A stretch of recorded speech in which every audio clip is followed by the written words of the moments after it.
정확히 10년 만에 해냈습니다. 드디어 대한민국은 해병대가 운용할 상륙 기동 헬기 마리논을 전력화하는 데 성공한 것인데요. 이제 상륙작전을 위해 기동자산과 병력을 감축 중인 미 해병대에 아쉬운 소리를 할 필요가 없게 되었습니다. 이번 성공으로 세계에서 유일하게 4단급 규모의 상륙작전 부대를 운용 중인 대한민국과 한국 방산업계는 상륙 공격 헬기 국산화라는 더 큰 꿈을 향해 진일보할 수 있게 되었습니다. 그러나 성공의 기쁨도 잠시 국내 일각에서는 마리논의 전력화를 두고 우려의 목소리가 높습니다. 이미 국산화에 성공한 방산무기가 논란의 대상이 된 경우가 거의 없기에 구독자 여러분도 다소 의아해하실 텐데요. 그러나 상황을 살펴보면 아주 설득력 없는 주장도 아닙니다. 그래서 준비했습니다. 오늘은 대한민국 상륙 전력과 MEH-1 마리논에 얽힌 각종 논란을 상세히 알려드리겠습니다. 글로벌 방산 시장을 주름잡게 된 한국, 그러나 유독 힘을 쓰지 못하고 개발과 양산 수출의 난항을 겪은 분야가 있는데요.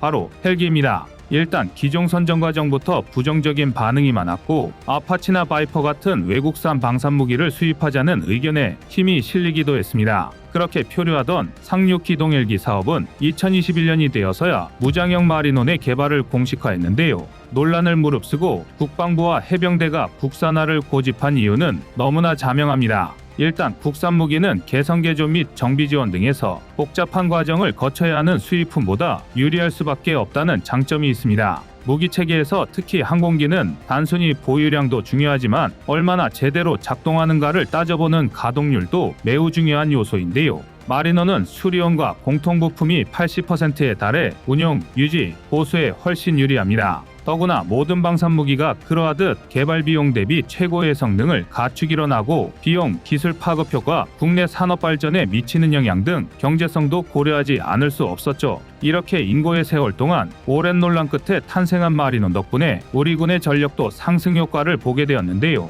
해상 헬기 5대 정도를 탑재하는 대한민국의 독도급 대형 수송함이 드디어 100% 본래의 능력을 발휘할 수 있게 되었죠. 2013년 육군의 KUH-1 수리온을 기반으로 개량이 시작되었음을 참작하면 무려 10여 년이나 걸렸는데요. 얼핏 생각해보면 다 같은 헬기인데 바다에서 운용하는지 땅에서 운용하는지의 차이로 개발 기간 10년을 소모했다는 것이 이해가 안 가는 분들이 있을 것입니다. 우선 마리논은 함상에서 운용을 기본으로 하기에 특성상 함내 수납이 필수적이었고 이에 따라 수리원보다 메인호터를 접는 방식도 간편화할 수밖에 없었습니다. 또 비상시에 바다 위에 그대로 착륙할 수 있도록 비상보조 장치까지 설치해야 했는데요. 상황이 이렇다 보니 사업 시작 후 개량에만 무려 3년의 세월이 소요되었습니다. 여기서 끝이 아닙니다. 마리논은 지상 함정기지국과 원활한 교신을 위해 장거리 통신용 HF 무전기, 야간 및 악천후 상황에서 원활한 비행이 가능하도록 헬기와 함정 간의 항법 정보를 공유하는 자동 방향 거리 지시 장치를 추가로 탑재했고 결정적으로 전술항법 장치와 보조 연료 탱크를 탑재했는데요. 이 덕에 탑승 인원은 수리원이 9명인 대비해 7명으로 2명 줄었지만 항속거리는 450km에서 729km로 1.6배 이상 대폭 확장되었습니다. 실제로 마리논은 2017년 시험 비행 단계에서 독도 왕복에 성공하기까지 했죠. 그리고 당연한 얘기지만 1년 365일을 바다에서 운영하고 정비해야 했기에 염분의 부식도 크게 신경 써야 했습니다. 이런 경우 방염 작업 과정에서의 불량은 크랙을 유발하기도 하는데요. 쉽게 말해 방염제가 덜 묻은 부분만 부식이 빨라진다는 것이죠. 즉 하이는 마리논의 방염 처리를 위해 새로운 기술을 받아들여야 했습니다. 이렇게 마리논의 도입으로 대한민국 해병대는 위급시 해군의 지원 없이도 도서지방 투입이 가능해졌는데요. 이러한 상륙작전 능력 확장 역시 마리논을 독자 개발하기로 한 가장 큰 이유 중 하나였습니다. 마리논 개발 이전까지만 해도 대한민국 해병대는 한미 연합작전을 통한 미군의 상륙기동 헬기에만 의존해야 했습니다. 극단적으로 말하면 미국의 도움 없이는 원활한 상륙작전을 수행할 수 없었다는 건데요. 현대의 초수평선 상륙작전은 이름 그대로 적의 탐지, 공격 범위 밖의 수평선 너머에서 미사일, 함포 등을 총동원해서 상륙 지점의 안전을 확보하고 일제히 상륙을 개시하는 방식입니다. 전 세계를 기준으로 따져봐도 세계 3위 안에 손꼽힐 만한 상륙 전력을 보유한 대한민국은 독도함과 마라도함을 동시에 운용할 시 이론상 단 한 번의 작전으로 1000여 명에 육박하는 병력과 다량의 중장비를 상륙시킬 수 있습니다. 심지어 여기에 만재 6,940톤 규모의 천왕봉급 상륙함 4척, 만재 4,300톤 규모의 보준봉급 상륙함 4척까지 더한다면 연대급 병력을 동원하는 것도 무리는 아닙니다. 다만 문제는 속도뿐인데요. 한국 국방연구원은 초수평선 상륙작전의 작전 개시 최소 거리를 적 해안으로부터 90km로 상정하고 있습니다. 다시 말해 적의 탐지 범위 밖에서 작전을 시작하고 미사일과 함포를 총동원해 상륙 지점을 미리 초토화시켜 놓는다고 하더라도 정작 90km를 빠른 속도로 주파하지 못하면 말짱도루묵이라는 것입니다.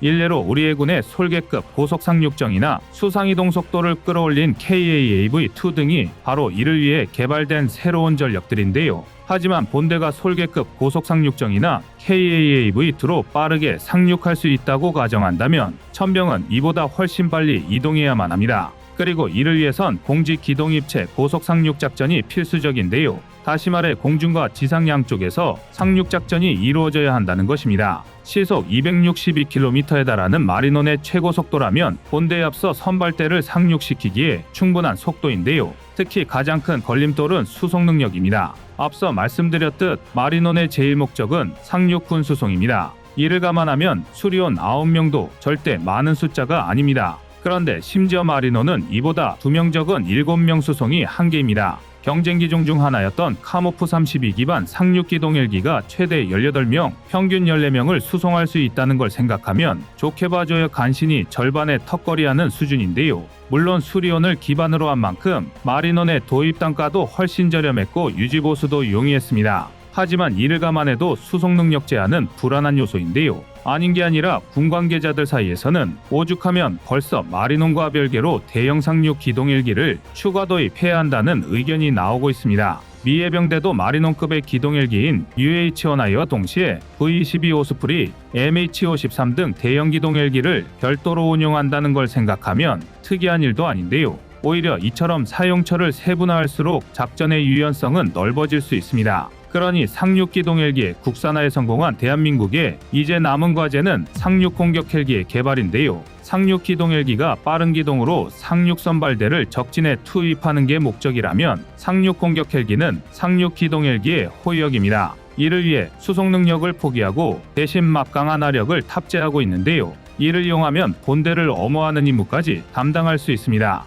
단적으로 우리 해병대에서 도입을 냈던 AH-1G 바이퍼의 경우 미 해병대에서 2010년부터 운용 중이라 성능이 어느 정도 검증되었을 뿐만 아니라 뛰어난 안전성과 화력을 갖추고 있습니다. 일례로 록히드 마틴의 표준 조준 체계를 적용하면서 일각에서는 AH-64 아파치보다 월등한 탐지 능력과 공격 능력을 갖추었다고 평가하는데요. 실제로 무장만 따져봐도 헬파이어 대전차 미사일 16발에 AIM-9 사이드와인더 공대공 미사일 2발, 스팅어 공대지 미사일 2발, 히드라 70mm 무유도 로켓 7발 혹은 APKWS-2 유도 로켓 19발에 달합니다. 게다가 동축반전식 트윈 로터를 사용하기 때문에 호버링 성능이 우수하고 비행 안전성이 굉장히 뛰어난 편입니다. 정비 난이도는 싱글 로터 방식의 마리논보다 높지만 이미 한번 안전사고가 발생한 해병대 입장에서는 혹할 만한 조건입니다. 그나마 단점이라고는 전투행동 반경이 234km 수준으로 짧다는 거지만 어차피 이 정도로도 상륙기동 헬기인 마리논을 엄호하는 데는 충분한 수준입니다.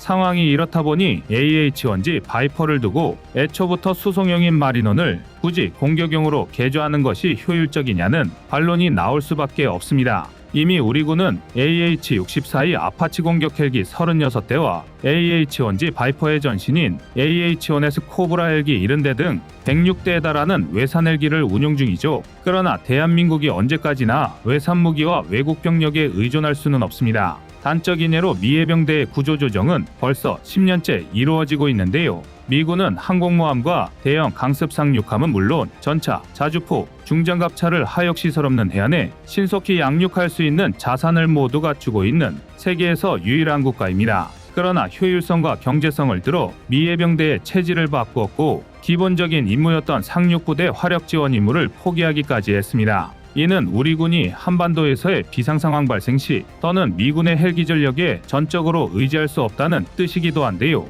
물론 단순 헬기 전력만 놓고 봤을 때 대한민국의 화력 수준은 아시아에서 독보적인 수준입니다. 일본 저위대는 코브라 헬기 약 50대, 아파치 공격 헬기 12대, 후지 UH-1, 시코르스키 UH-60 블랙호크 헬기를 운용하고 있지만 이 물량을 국토 면적별로 따져보면 우리 군과 큰 격차를 두고 있습니다. 중국군의 상황은 더 처참한데요. 경공격 헬기 G-19와 WG-10 등을 보유하고 있지만 애당초 소련제 무기를 가져다 쓰거나 짝퉁처럼 베끼는 수준에 그치고 있는 형편이라 몇 수 아래라고 봐도 무방할 정도입니다. 그나마 최근 카모프 52K 36대를 도입하면서 해상항공력이 급격한 성장을 이루고 있는데요. 그러니 이들에게 상륙 공격 헬기형 마리논이 더욱 불안해지는 것입니다. 헬기 개발은 언젠가 우리가 해야만 하는 일이었고 실제 상당 부분 큰 진척을 이뤄냈다고 평가받고 있습니다. 전술한 대로 우리 해병대는 상륙 기동 헬기의 전력화에 성공했으니 이제 남은 목표는 상륙 공격 헬기를 국산화하는 것인데요.